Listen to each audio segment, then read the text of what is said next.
أعوذ بالله من الشيطان الرجيم. بسم الله الرحمن الرحيم.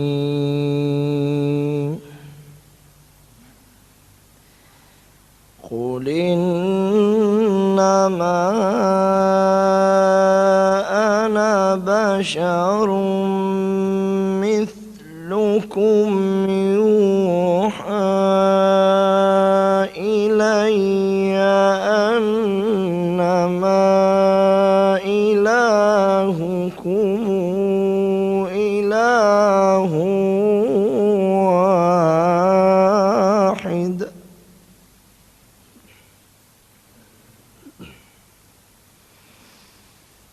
فمن كان يرجو لقاء ربه فليعمل عملا صالحا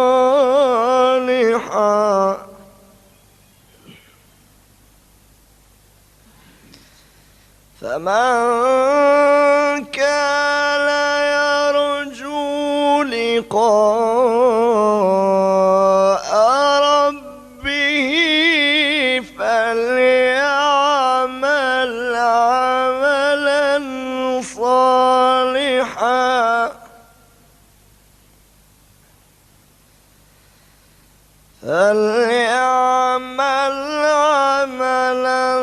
صالحا ولا يشرك بعبادة ربه أحدا.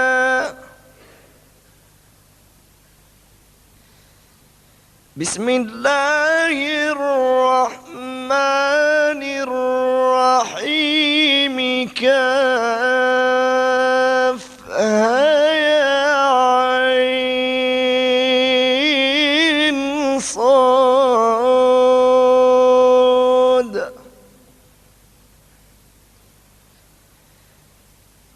ذكر رحمة ربك عبده زكريا.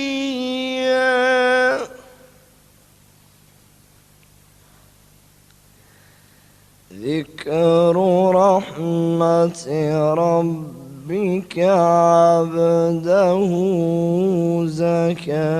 زكريا إذ نادى ربه نداء خفيا. ذكر رحمة ربك عبده زكريا إذ نادى ربه نداء خفيا. صدق الله العظيم. بسم الله الرحمن الرحيم. الحمد لله الذي أفاض علينا من لطائف مننه وسوابغ نعمه ما تكل الألسن عن وصفه أو عده.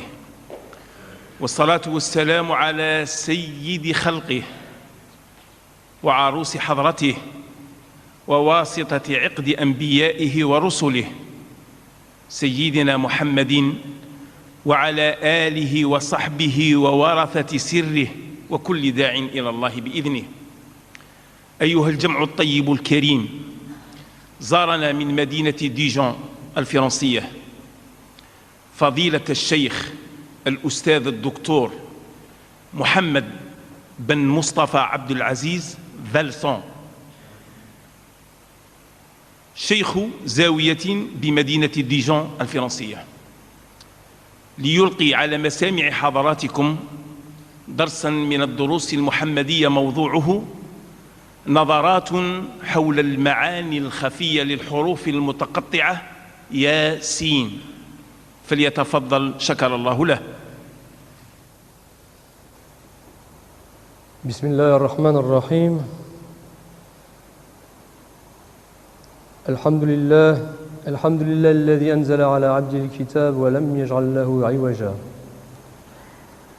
اللهم صل وسلم على سيدنا محمد وعلى آله وصحبه. أما بعد فيا عباد الله. Très chers frères, très chers maîtres, qui êtes les maîtres garants de la connaissance qui vient d'Allah et qui mène à Allah. Le sujet qui me tient à cœur de vous entretenir ce soir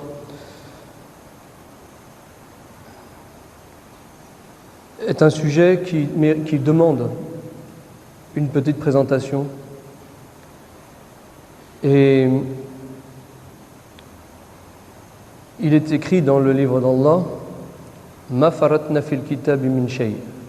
Nous n'avons rien omis dans le livre. Il est écrit également, et dans la sourate Yasin qui nous intéresse ce soir, Wa kulla shay'in ahsaynahu fi imamin mubin. Toute chose, nous l'avons comptabilisée dans un prototype évident. Il est bien évident que si ces versets sont à prendre au sens fort du terme, on ne peut pas se contenter de ne comprendre du Coran que le sens littéral qui nous est proposé ordinairement. Et que si tout s'y trouve, il y a des modalités de lecture qui sont attenantes à ce texte et qui ne se limitent pas à une lecture linéaire du texte. Il y a dans le Coran toutes les sciences. Quand nous savons que les Arabes, lorsqu'ils ont reçu le texte sacré, ont excellé, et ils excellaient déjà dans l'art de la parole, dans la balagha, la fasaha, dans tout ce qui était la rhétorique, la poésie, et d'une manière générale l'art littéraire. Mais ils ont excellé également, et on s'en est rendu compte très rapidement, dans les arts dits scientifiques. Et on les a vus briller en arithmétique, en géométrie, en astronomie, en médecine, etc. Et l'on ne peut pas se contenter, pour expliquer ce phénomène, de dire qu'ils ont emprunté leur science en tant qu'intermédiaire aux hindous simplement, aux Chinois, à d'autres peuples, et qu'ils auraient été simplement les transmetteurs de ces sciences aux peuples de l'Occident, par exemple. On est obligé d'admettre que quand Sidna Ali, karamallahu wajhahu, donnait des enseignements sur la valeur des lettres du Coran, qu'il les mettait en correspondance avec des nombres. Toutes ces sciences étaient tirées directement du Coran par lui. Quand on nous dit que le Coran est descendu najman najman ou munajjaman, c'est-à-dire étoile par étoile, et qu'il est fait allusion à un symbolisme des sphères et de tout ce qui les compose, et qu'on nous explique que tout cela est descendu dans notre masraf, tel que nous en disposons, Ça a un sens plus fort que la belle image que on en propose actuellement, habituellement. On nous dit également que le Coran est shifa, c'est-à-dire qu'il est source de médication, de médecine. Et puisque nous allons parler de la Yassine, un hadith nous dit que likulli shay'in qalb wa qalb al-Qur'an Yasin. Donc on nous indique, le prophète sallallahu alayhi wa sallam nous indique que la sourate et les 2 lettres qui l'inaugurent sont le cœur du Coran. Eh bien ce cœur, même scientifiquement on pourrait dire, est analysable du point de vue, par exemple, de la médecine. Et un bon médecin devrait se pencher en islam sur ce qui fait les caractéristiques de cette sourate, et il trouverait certainement beaucoup d'indications concernant le cœur de l'homme.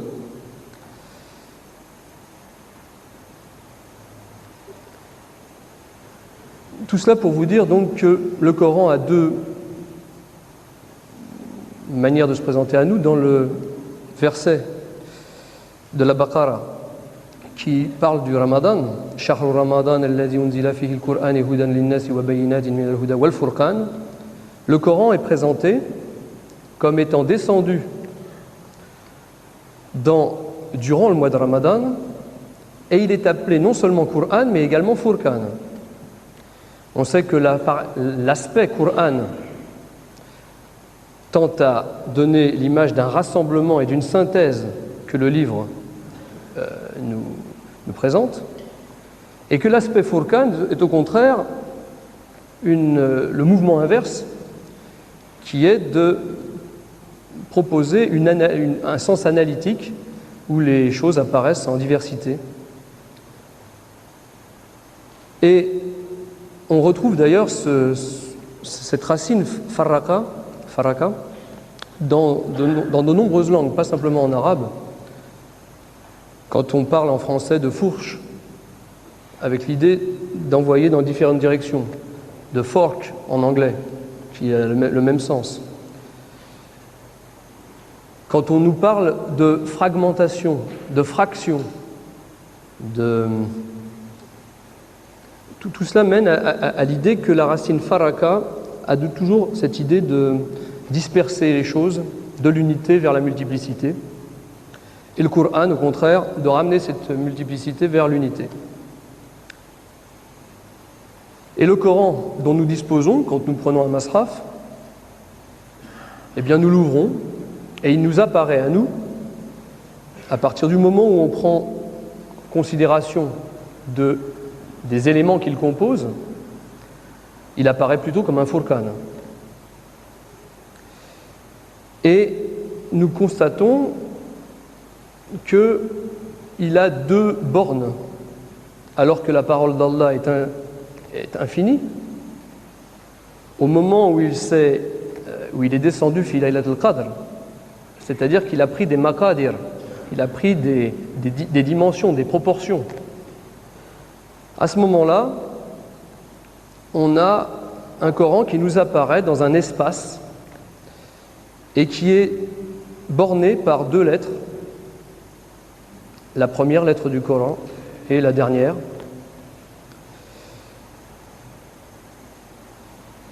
Et on appelle ça en français une polarisation.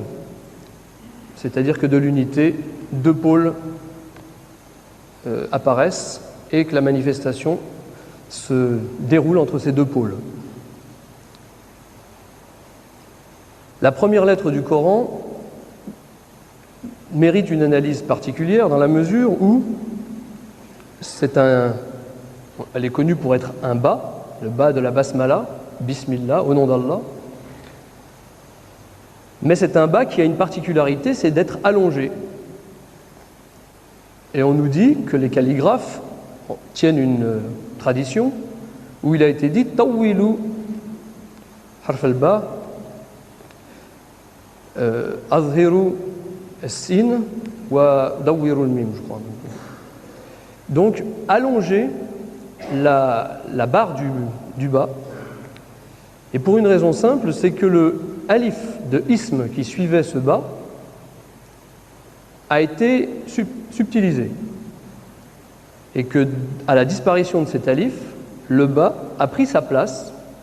Et sous ce rapport-là, il est un khalifa de l'alif. Et il s'est allongé, c'est-à-dire qu'il a pris la forme de l'alif. Donc, sous ce rapport, on peut dire que le Coran commence en réalité par un alif, mais représenté par un ba.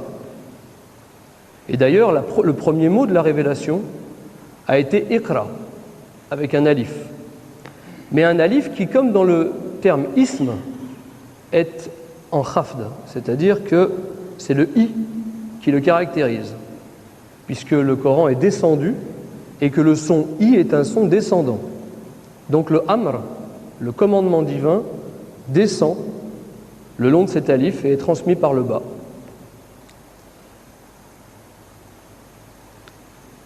La dernière lettre du Coran, par contre, est un sin. Et entre ces deux-là, le Coran se déroule. Donc on a un alif qui a la valeur 1, selon l'abjad, qui était une des sciences que les Arabes possédaient avant et qu'ils ont beaucoup oublié. Et la dernière lettre a une caractéristique, c'est que lorsque l'on prend les lettres qui composent son nom, sin, ya, nun, sin, on a 300, 10 et 50, ce qui fait 360. Et le nombre 360 désigne tous les degrés des rayons du cercle, c'est-à-dire une totalisation. On part de l'unité, on va vers la multiplicité totalisante.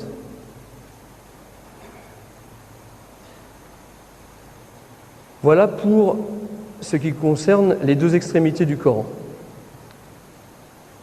Chose intéressante, le terme alif, la lettre, le mot, le nom de l'alif, est composé lui-même de alif, lam, fa, ce qui fait 111. 1 plus 80, 1 plus 30 plus 80. 111, c'est l'unité dans les trois mondes. Fil malakut, fil jabarut, fil mulk, on a ce tawhid qui est affirmé.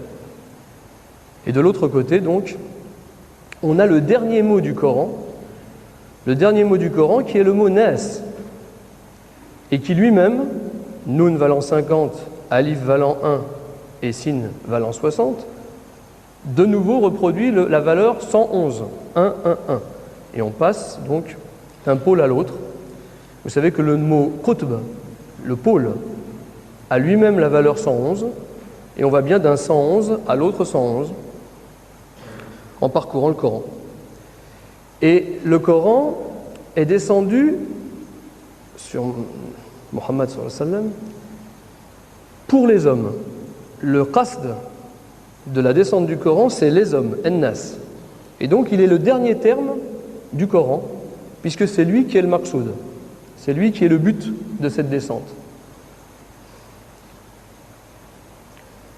Le Cheikh al-Akbar, Muhyiddin ibn Arabi, radiyallahu anhu, procède par ishara en général, parce que justement le texte, s'il est simplement lu selon sa littéralité, n'offre pas toutes les richesses dont il est susceptible. Et il nous dit que ce terme nas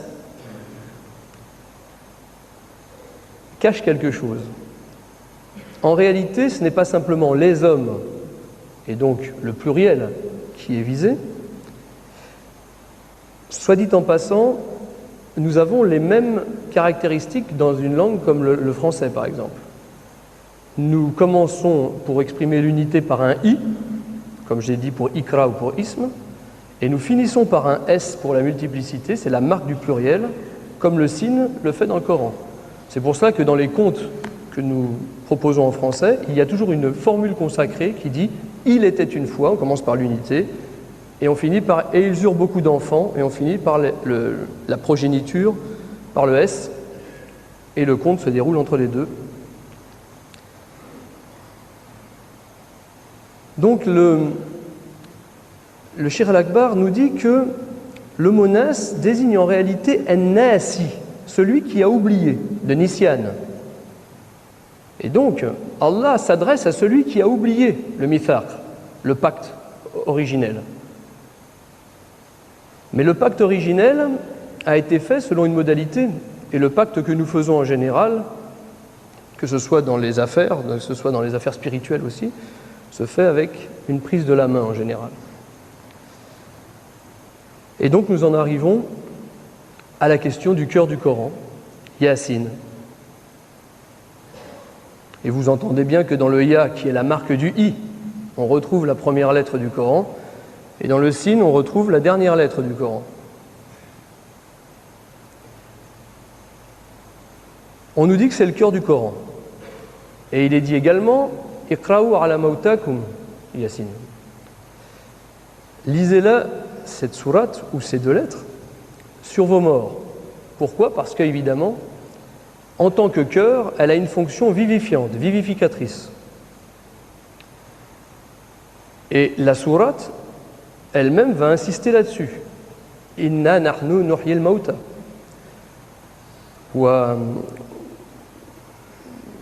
on va avoir plusieurs versets qui vont revenir.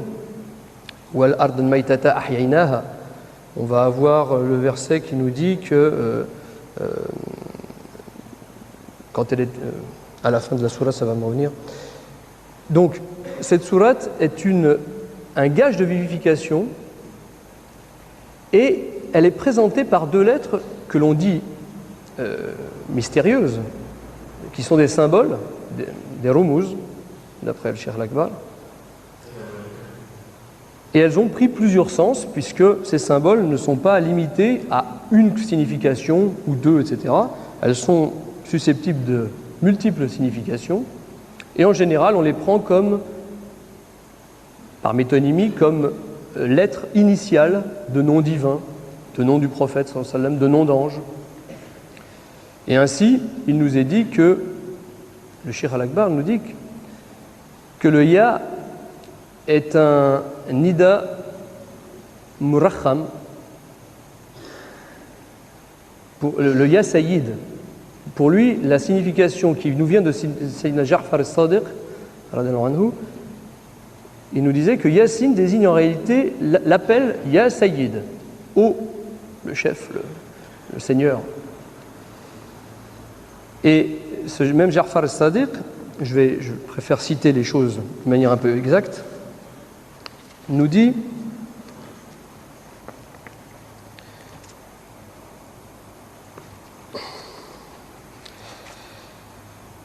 que lorsque le prophète sallallahu alayhi wa sallam a déclaré « Je suis le Sayyid Walad Adam, des fils d'Adam », il a dit « Wala fakhr », mais je ne m'enorgueillis pas de cela.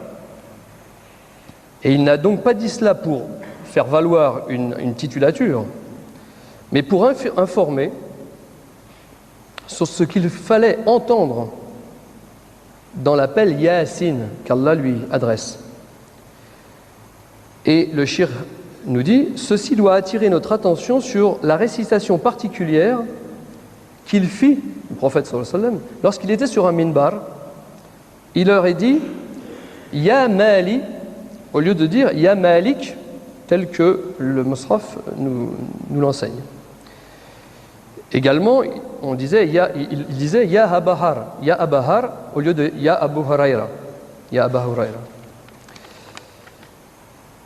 Et Allah, par cet appel Yasin, a voulu lui signifier sa siyada, sa seigneurie, mais sans la prononcer ouvertement.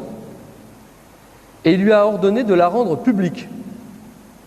Et cette méthode qui consiste à ne pas dire la chose en lui demandant de la dire tout de même est une méthode curieuse qui s'explique par le fait qu'un hadith nous dit « Qalbul mu'min bayna isbi'ayn min asabi' ar-Rahman yukallibuhu kayfa yasha » Les deux doigts dont il s'agit quand il est donné cette image du cœur du croyant, le Cheikh Al-Akbar nous explique que c'est parce que ce mouvement-là, qui est fait avec les doigts, est le plus rapide que l'on puisse faire. Et les inqilabat, les taqlibat du cœur changent au fur et à mesure des ahwal. Et donc, le cœur du croyant est entre ces deux doigts d'Ar-Rahman. Mais ces deux doigts d'Ar-Rahman sont en correspondance avec ce que nous avons, c'est-à-dire l'un, Sababa, mais qui s'appelle El-Mushir, et l'autre qui s'appelle El-Ibham. C'est-à-dire que l'un montre et l'autre cache. Et donc, dans le Yasin, une partie va être montrée, le Ya et le Sin, et une partie va être cachée, le Alif de Ya et le Ya et le Dal de Sayyid. Et qu'est-ce qui est caché en réalité? C'est la main d'Allah, le Yad de Sayyid. Et le Cheikh Al-Akbar, pour nous faire une ishara, puisqu'on parle de Mushir, nous dit, non pas au début du chapitre comme il le fait habituellement, mais à l'intérieur du chapitre où il va traiter de la Yasin, il nous dit « I'lam ayyadakallah » et il utilise « ayyada » qui sont le alif, le ya et le dal, qui manquent à ce dont il va parler dans Yasin, Ya Sayyid. Cette méthode, on la retrouve dans le chant, par exemple, que nous avons pratiqué ici. Quand il est dit Ya Sayyidi, Ya Rasulallah, khuz bi yadi. Ya Sayyidi, si je khuz bi yadi, je prends Yadi et je l'enlève à Ya Sayyidi, je ne trouve plus que Yasin. On enlève Yadi à Ya Sayyidi, on est sur la question du Yasin. Et en plus, comme il suit Mali Siwak, et qu'il a été fait allusion justement à ce propos au prophète sallallahu alayhi wa sallam qui a dit Ya Mali au lieu de dire Ya Malik, Siwaka, sans le kaf, on a Mali. Donc on a ces isharas qui sont permanentes d'un langage derrière les qasaïd, etc., qui signifie quelque chose de très précis. Alors, pour expliquer cette caractéristique des lettres isolées, qui ne seraient donc que des vérités dites à mi-mot, ou qui seraient des vérités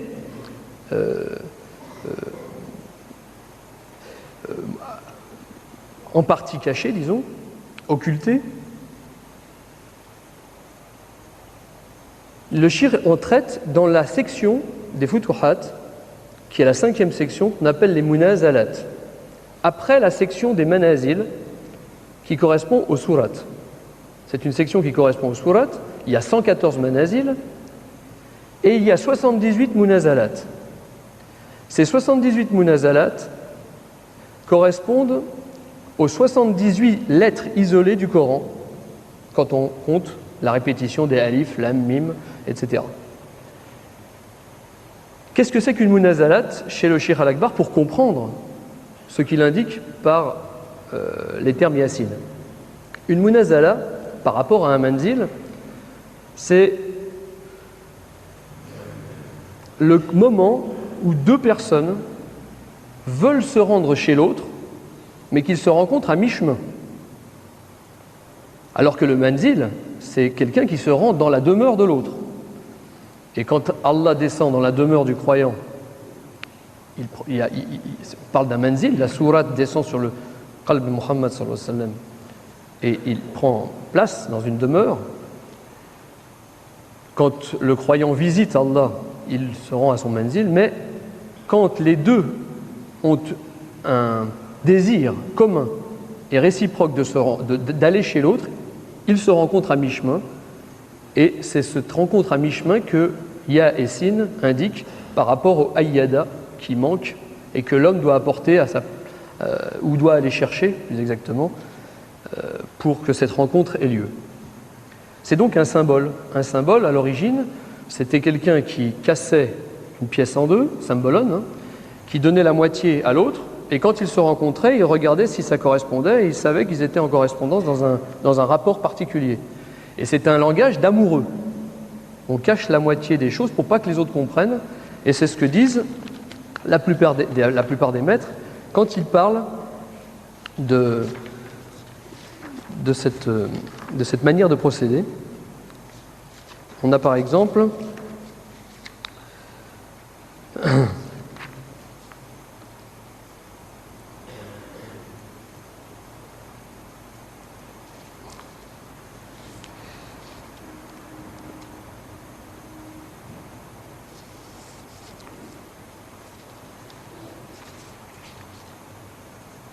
bon, je vais retrouver ça après.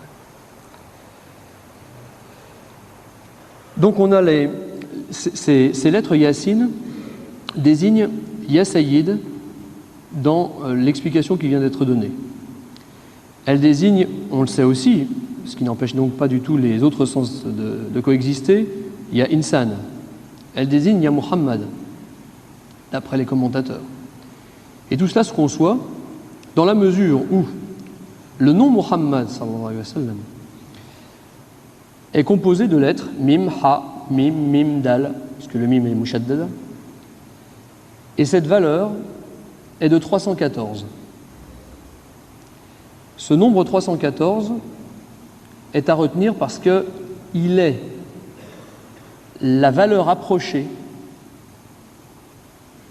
parce que cette valeur ne peut pas être autrement qu'approchée, elle n'est pas exacte dans une définition arithmétique, du nombre pi. Et le nombre pi, en arithmétique et en géométrie, c'est le nombre qui permet d'établir le rapport entre la circonférence, donc les 360 degrés qu'on avait vus tout à l'heure à propos du sin, et le diamètre,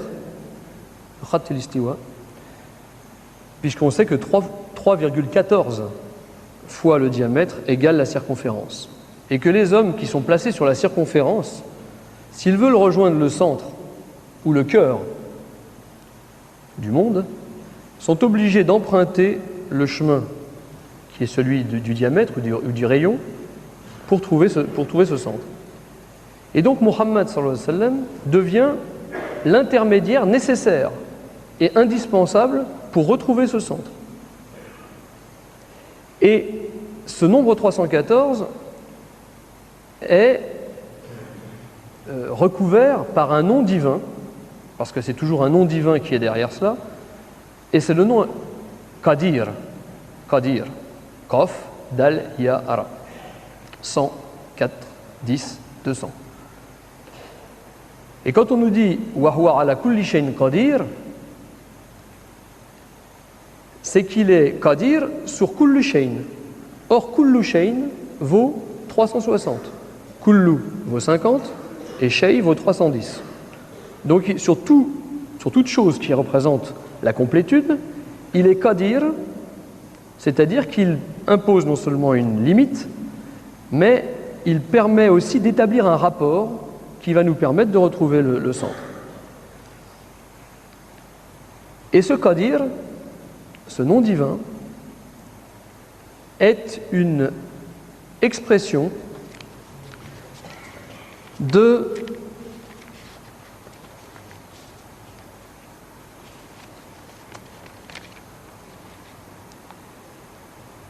la main d'Allah.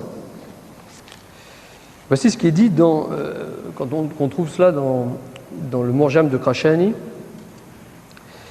Il nous dit la notion de main d'Allah, Yadullah, est appliquée et renvoie au majla, au lieu théophanique du nom divin Al-Qadir.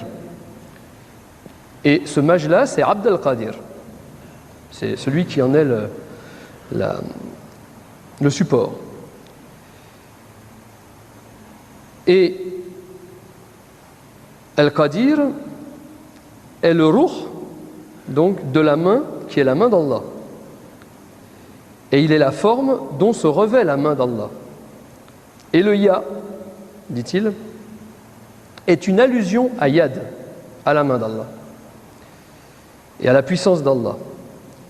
Et il dit puissance d'Allah sans commencement, Al-Qudra al-Azaliya, et le Sin est une allusion à la manifestation éclatante de la Seigneurie divine, Sana al-Rububiyya.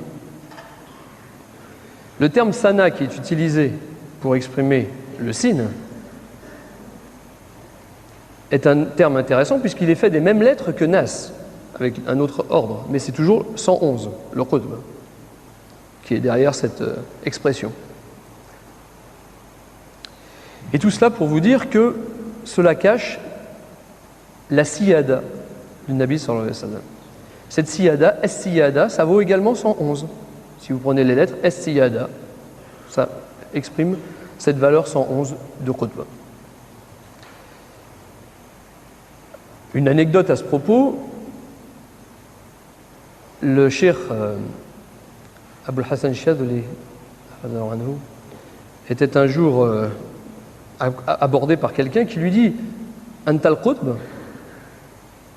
Il lui répond « Ana Abdullah ». Il répond apparemment donc par non, je ne suis que Abdullah. Mais en répondant cela, comme Abdullah a le même nombre que le mot Qutb, al-Qutb, il convient de la chose tout en gardant les convenances et en ne se prétendant pas, comme le prophète sallallahu alayhi wa sallam dit Wala fakhr, je ne suis pas là pour mettre en avant et je garde ma ibada, ma ubudiyya.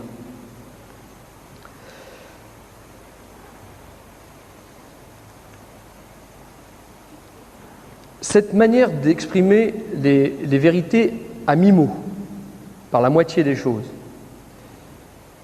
le Cheikh Al-Akbar y fait allusion quand il rencontre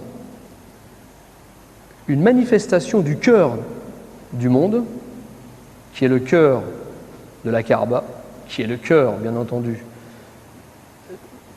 de Muhammad sallallahu alayhi wa sallam, qui est la Yassine, et il l'appelle Al-Fata Al-Fa'it Al-Mutakallim Al-Samit. Si les mutakallim, c'est une partie qui est mutakallim, et la partie samit, c'est ce qui cache l'autre valeur du mot. Et c'est nous qui devons apporter cette deuxième part. C'est une participation donc du abd dans la conversation avec son Seigneur, mais c'est une conversation qui est privée, et qui est donc une conversation, comme je le disais tout à l'heure, d'amoureux, qui se fait en particulier dans une chambre nuptiale, par exemple. Cette manière de cacher la main d'Allah nous apparaît à plusieurs reprises. Alors dans le Coran, je vais prendre le cas le plus célèbre, au moment de l'anecdote très importante de Hudaybiyah, on nous dit, à la fin de cet événement, « Inna fatahna laka fathan mubinan » au point que Sidna Omar est stupéfait en disant ça c'est une fath mubin, on s'en va et on n'a rien gagné, on n'a pas été à la Kaaba, on n'a pas pu faire la ziyara et on n'a pas pu faire la umrah comme tu nous l'avais promis. Et si on nous dit oui mais l'année prochaine vous l'aurez, fatahna c'est mardi, hein. C'est le fatr a eu lieu, c'est pas pour l'année prochaine simplement. Ça veut dire que Sidna Abu Bakr, lui, a compris tout de suite de quoi il s'agissait. Parce que Hudaybiyah dans le Coran n'est pas désigné par son nom, Al-Hudaybiyah. Il est désigné par Batni Makkata, le batin de Makkah, et non pas le zahir. Et donc les hommes ont eu directement accès à la main d'Allah, Yadullah fawqa aydihim. Et cette Yadullah, c'était la main du prophète sallallahu alayhi wa sallam qui est apparue. Elle était moubine. Alors que quand on est à la Kaaba, elle est marfi fil hajar al-aswad. Et on ne la voit pas. Mais le Cheikh Al-Akbar dit que si on avait la basira, on verrait une main, on verrait yaminullah. Mais comme on n'a que le basar, on ne voit que hajar. Parce qu'on a un tarjir, on a un empêchement de voir la hakika de cette main. Donc quand nous nous sommes trouvés à Hudaybiyah, quand nous nous trouvons dans un état spirituel à Hudaybiyah, c'est la main directement qui apparaît, mais ce n'est pas la main du prophète sallallahu alayhi wa sallam, c'est la main d'Allah. Et c'est la main qui fait le mithaq, qui fait le ahd avec les croyants. À ce moment-là, donc, on nous parle d'apparition de la sakina. 3 fois le terme sakina va apparaître dans la sourate. Et on nous parle de fath mubin. Véritablement, là, on a un aperçu direct des haqaïq que le prophète sallallahu alayhi wa sallam porte sur lui à ce moment-là. Et cette siyada apparaît à ce moment-là. Mais il la cache tout de suite après par la ubudiyya. C'est simplement Allah qui l'oblige, comme pour Yassine, à faire apparaître cette siyada un instant. Et après, elle se retranche. C'est normal qu'elle apparaisse de temps en temps, puisque le prophète sallallahu alayhi wa sallam est la jam'iyya de toutes les haqaïq de chaque prophète. Et que Sidna Isa, par exemple, alayhi salam, fait apparaître sa rububiyya à lui.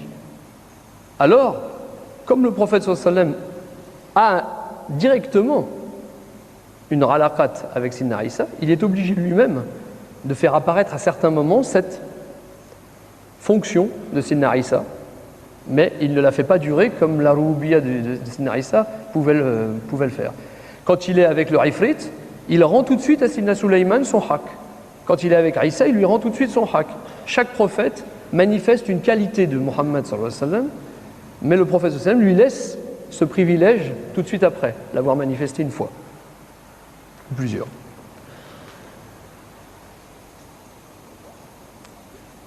Un autre cas, le Cheikh Al-Akbar nous dit, dans les Tarjuman al-Ashwaq, il a été attaqué à cause de ces qasaïd, qui étaient des qasidas qui étaient souvent des chants d'amour à l'égard d'une certaine nizam. Alors nizam n'a pas été compris par les docteurs de la loi habituels. Quand on prend le nom an-nizam qu'il utilise dans le Tarjuman al-Ashwaq, an-nizam a un nombre, c'est 1022. Et le Cheikh Abdel Wahid nous écrit dans un livre que 1022 chez les Grecs, chez les anciens Égyptiens, chez tous les anciens peuples, c'était le nombre d'étoiles visibles à l'œil nu dans le ciel. Donc ça représente tout le Coran qui est descendu Najman. Cette nizam n'est pas une femme simplement. La femme n'était qu'un prétexte. Le véritable sens que donne le Cheikh Al-Akbar quand il chante nizam, c'est de dire que tout ce qui était dans le ciel est descendu sur terre. Et il parle de l'harmonie céleste qui se manifeste dans le Coran, par exemple. Et dans ce Tarjuman al-Ashwaq, il fait l'éloge à un moment donné d'une Zainab. Alors les docteurs de la loi lui ont dit « Donne-nous le sens de ce que tu as voulu dire en disant Zainab ». Parce qu'il avait écrit aussi des poèmes qu'on a appelés les Zainabiyat, où il avait fait des grandes éloges sur cette Zainab imaginaire. Et le Cheikh Al-Akbar répond simplement, c'est le passage du maqam al-wilaya ila al-maqam al-nubuwa, Zainab. Qu'est-ce que ça veut dire? En réalité, le Cheikh Al-Akbar fait toujours allusion au prophète sallallahu alayhi wa sallam, à son histoire, au Coran, et donc la réponse est dans le Coran. Et dans la sourate Al-Ahzab, on nous dit que Sayyidatna Zainab s'est offerte au prophète sallallahu alayhi wa sallam, qui était l'épouse auparavant du fils adoptif du prophète sallallahu alayhi wa sallam, Zayd. Donc le passage de la wilaya à la nubuwa, c'est le passage de Zayd à Nabi. Zaynab. Mais qu'est-ce qui manque comme lettre? Le dal de Zayd et le yad de Nabi. Donc le yad. La main de cette femme était cachée dans son propre nom, mais elle était offerte au prophète sallallahu alayhi wa sallam. Il faut bien concevoir que derrière tous ces termes se trouve véritablement toujours cette main opérative d'Allah.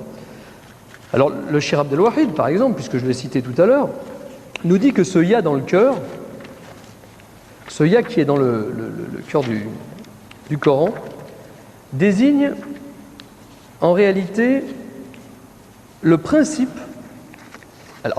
résidant au centre de l'être, mais ça peut être le centre du monde ou le centre de chaque être. Et il dit alors, c'est le point le plus intérieur, ce ya du signe, qui est en contact avec Allah. C'est le point de contact avec Allah, le ya.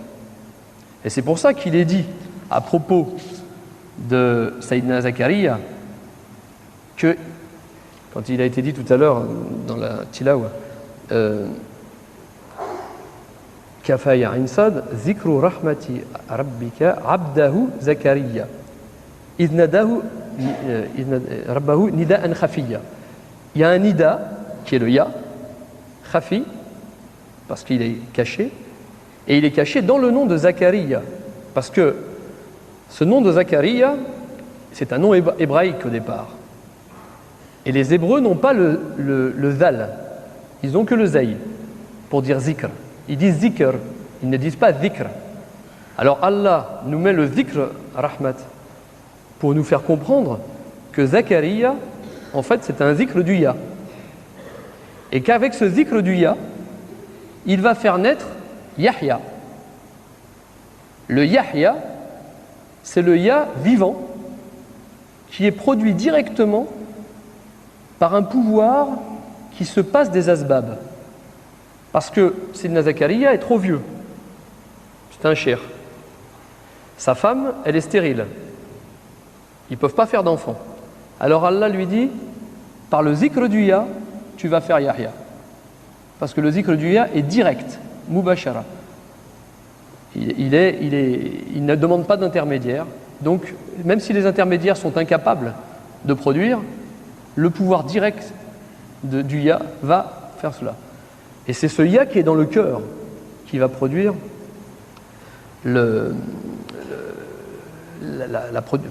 qui va permettre la production de Sidna Yahya.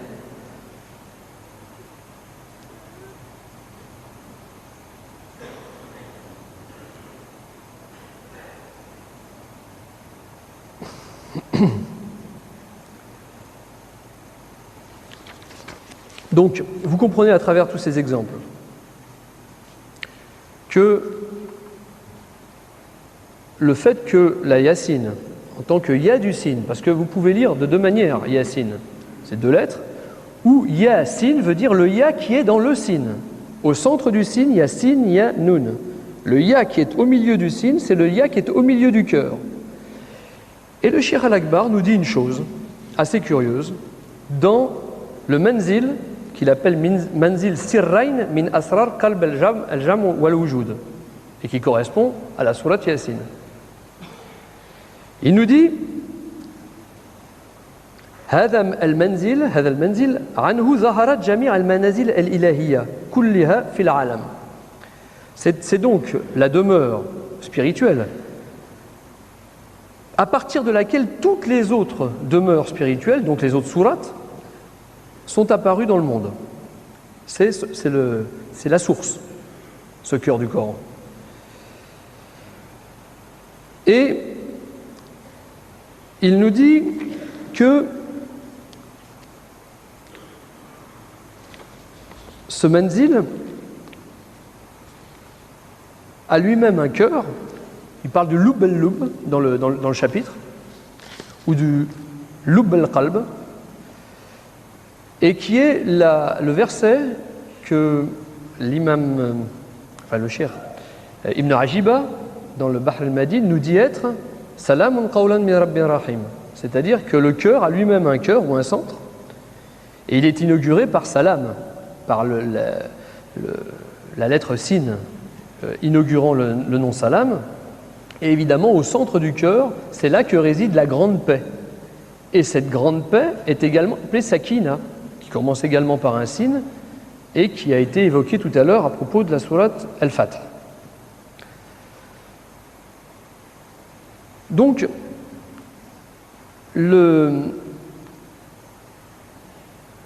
cette capacité à invoquer par le Ya, par le Nida, est un moyen d'éviter de passer par les intermédiaires et de s'adresser directement à l'être aimé. Et je parle de l'être aimé, et j'ai parlé tout à l'heure de langage entre des amants, entre des amoureux, dans le Ya et le Sin. Le Sahib al-Yasin, dans l'histoire de la sourate, c'est Waja'a min aqsal madinati rajulun yas'a. On l'a appelé Sahib Yasin, celui-là. Et on l'appelle Al-Habib dans le tafsir. C'est lui qui est appelé Al-Habib parce que c'est lui qui court vers les Mursalines. C'est-à-dire qu'il y a un rapport d'amour qui vient de l'intérieur de l'être, puisque min aqsal madinati, c'est qui vient directement de l'être, alors que les Mursalines, ils viennent de l'extérieur. Si la Madina représente un être particulier. Et c'est cette rencontre qui se passe par le pouvoir du Ya, qui est un pouvoir opératif direct. Voilà. Donc le prophète sallallahu alayhi wa sallam, on peut comprendre qu'il dise un hadith comme « La wadidtu annaha fi qalbi kulli insan min ummati » yani Yassine. Il souhaite qu'elle soit dans le cœur de chacun de ses... parce qu'elle va le vivifier, et parce que ça montre qu'il sera en état d'intimité et d'amour non seulement avec le prophète sallallahu alayhi wa sallam, mais avec Allah, puisque Allah est dans le cœur du croyant, et le seul croyant qui mérite véritablement ce titre, c'est le prophète sallallahu alayhi wa sallam. Car le prophète sallallahu alayhi wa sallam a été défini comme étant lui-même le Coran. Khuluquhul Qur'an, ça c'est sa dimension intérieure, mais Qur'an yamshi al-ard, il est directement identifié au Coran, et donc Yassine, c'est bien son cœur dont il s'agit. Alors, il y a dans la sourate Saffat, qui suit la Yassine et que l'on a eu tout à l'heure à la récitation des Tarawih, une allusion à cela au moment où il est dit Salamun ala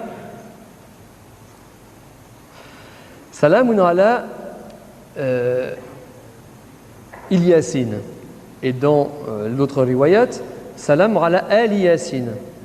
Tout ça pour parler de Sidna Ilyas. Il y a un jeu de termes qui s'établit entre Ilyas, Ilyasin et Ali Yasin, qui montre que ce cœur du Coran, qui est bien entendu représenté par le cœur du prophète sallallahu alayhi wa sallam, a lui-même un représentant qui est Sidna Idris alayhi salam. Mais on sait que Idris alayhi salam, c'est Ilyas. C'est la même chose, puisque un hadith rapporté par Bukhari établit la relation en disant Idris wa Ilyas. Le Cheikh al-Akbar reprend cette notion-là dans les Fusus al-Hikam et il nous dit que Idris est la première manifestation de cette hakika dans la Nubuwa, et que Ilyas est une seconde manifestation de cette même réalité dans la Risala, puisque Ilyas fait partie des Mursalines. Donc, à tel point que Ibn Mas'ud, par exemple, n'avait pas la même lecture. Il ne disait pas Salamun ala Ilyasin, il disait Salamun ala Idrasin, ou Idrisin, ou Idrasin. Il y a trois. Mais en tout cas, il avait le nom Idris qui remplaçait le nom Ilyas, pour montrer à quel point les deux entités n'en font qu'une en réalité. Et comme c'est Sidna Idris qui représente celui qui siège au centre du monde, au centre, fi qalb al-aflak, on dit aussi, et au maqam du soleil, maqam solaire, nous-mêmes nous avons notre plexus solaire en plein centre, eh bien c'est Sidna Idris qui représente cette réalité de Muhammad sallallahu alayhi wa sallam. Et donc, on a ce salam, cette grande paix dont il a été question, portée par la régence de Sidna Idris, qui est Sidna Ilyas, et qui n'est autre que le cœur du prophète sallallahu alayhi wa sallam. C'est pour ça que vouloir faire partie de la famille du prophète sallallahu alayhi wa sallam sous le rapport de être Ali Yasin, certains hadiths disent que celui qui récite un certain nombre de choses, etc., pourra accéder à cette distinction spirituelle. Et nous souhaitons tous, évidemment, faire partie de cette élite spirituelle qui est ceux qui participent directement aux effluves que reçoit le cœur du monde.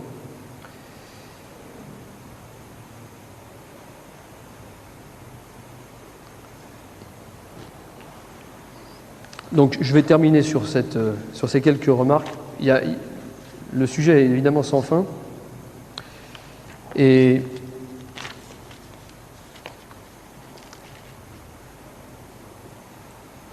je vais finir en disant Ya faliq al-hab wa nawa, Ya faliq al-isbah, A'izna bi naibika al-mukhtar fi hadha al-balad. تبارك الذي بيده الملك وهو على كل شيء قدير ويا مقلب القلوب ثبت قلوبنا على دينك كما قال النبي صلى الله عليه وسلم واجعلنا من آل قلب ياسين وسلام على المرسلين والحمد لله رب العالمين والتف بنا بنبائك في هذا المكان العالي